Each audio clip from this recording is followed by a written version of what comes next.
Another day, Vilcoche at iba pa. DJI, SM Aura, Taguig City.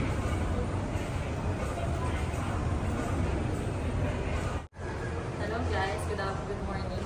I'm Agi po, one of the promoter here in SM Aura, DJI. Bali yung binili ni Sir, open natin. DJI also. Ay, actually gift pala to kay Sir. Open natin yung pinaka-latest po ng DJI na mobile. DJI Osmo Mobile 6. One of the gimbal of DJI. So, let's do the unboxing. Sealed? Sealed po. Okay lang.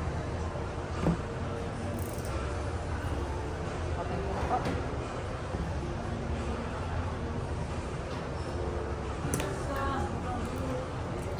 So, ito po is good for mga mahilig mag-video na medyo shaky yung kamay. Para steady pa rin siya. Stabilize.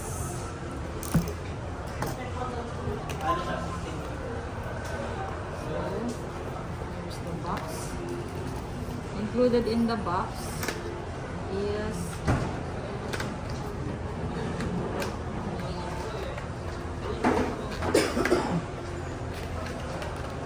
the dark gray pouch, sticker, manual, and QR code for the application. And also Type-C cable for charging po for the gimbal Osmo Mobile 6.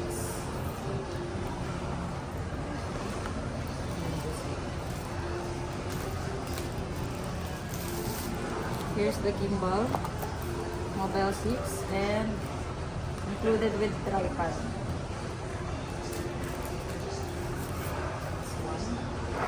So standard, universal size naman po siya. So any tripod po will do. Ito tama siya.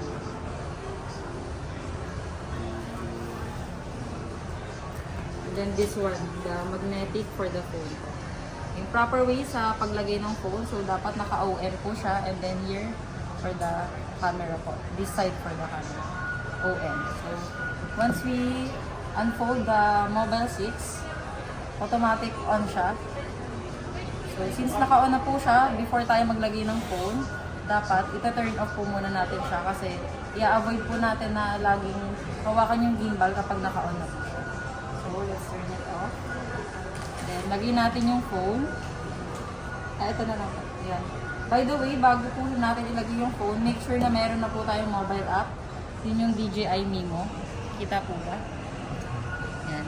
And then, gawa po kayo ng account. And go to profile po. And make sure naka-on po yung Bluetooth. Yan, naka-on na yung Bluetooth.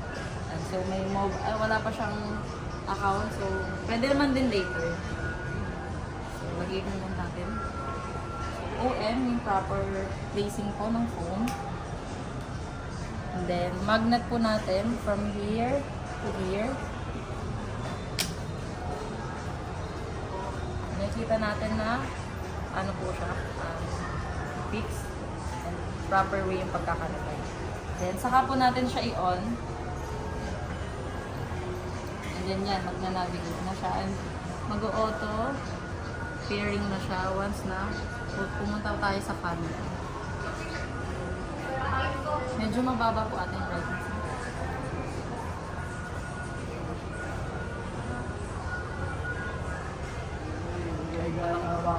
So, click the authorize, then allow while using the app po, para mag-function siya ng maayos.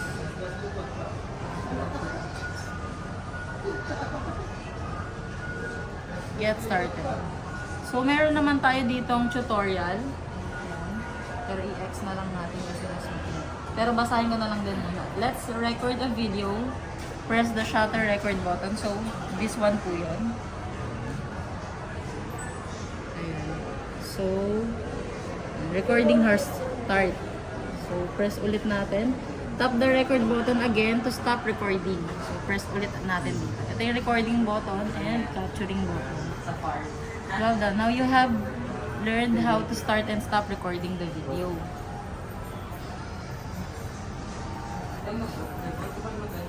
Press the trigger button. So, ito po yun yung nasa likod. Press lang natin.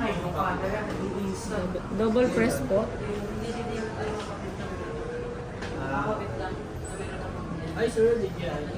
Bali, may nakalagay na new firmware update. So, later na lang natin po siya i-update kapag may account na, and dapat fully charged po yung mismong Mobile 6 natin para maiwasan yung pag-corrupt ng update. Yan. So, let's try the active track subject.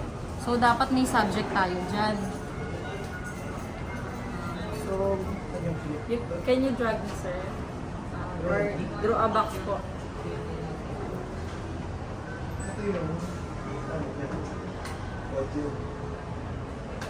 Yan. So, yan yung active track na tinatawag. So, magpa-follow po siya sa akin. Pag nag-green na po, ibig sabihin, draw ka lang ng box po. Yan, magpa-follow na po siya sa akin. Lalo na for mga solo traveler, ito yung pinakamaganda, ito yung pinaka-best natin. Highlights for this Mobile 6 po. Extra.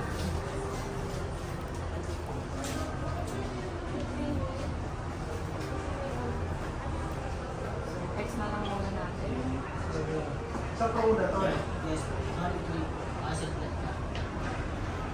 Then, 3 press naman po here from switching video to camera po. 3 press, mabilis.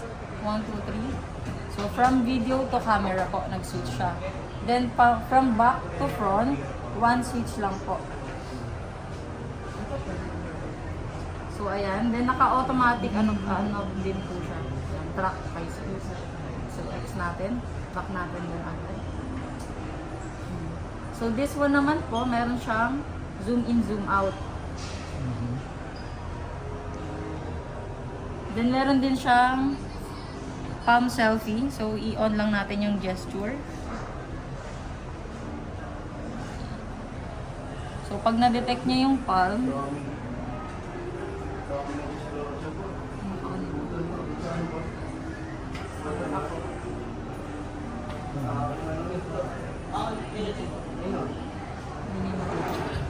i-try na lang natin i-switch from video. Pag ganyan po, medyo disalign na siya. Like for example, na ganyan. Double press lang here po para mag-recenter siya. Naka-recenter na po siya. So, ito naman pong letter M. Pag nilong press po siya, power on and off siya. Pero pag short press lang, meron siyang mode. So, ngayon, yung pinaka-default niya, naka-active track po siya.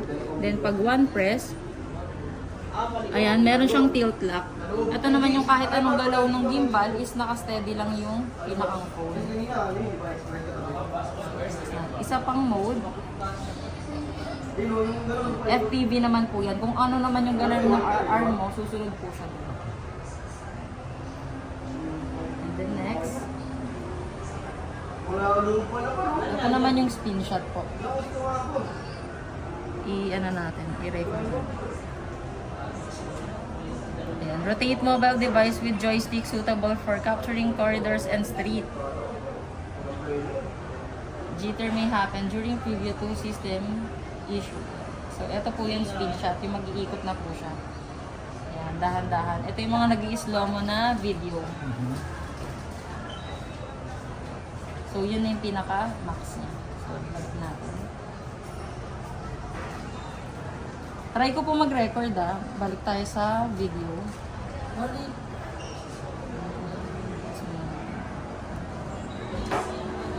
So, pag nag-record tayo, press ulit itong record button.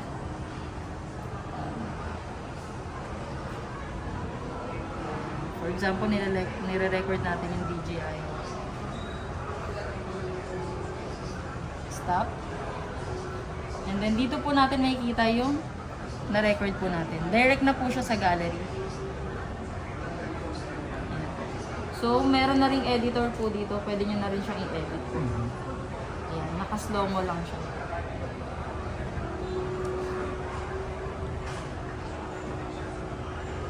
Ayan.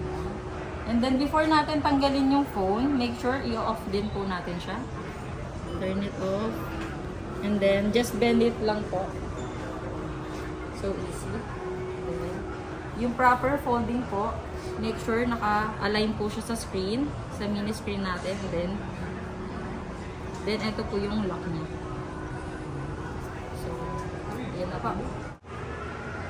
Bali yung ano po natin, Osmo Mobile 6, usage niya is 6 hours and then yung charging time niya is 1.5 to 2 hours po, depende sa adapter na gagamitin mo and charger.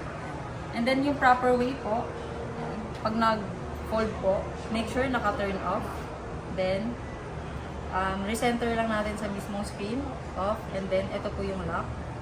Wag po na, make sure na iwasan natin na nakalagay ito dito. Tapos, i-fold mo siya. So, masisira po yung gimbal natin.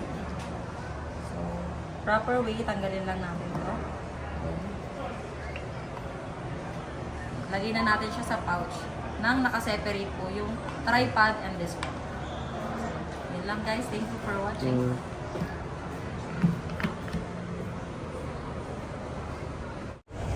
Thanks for watching.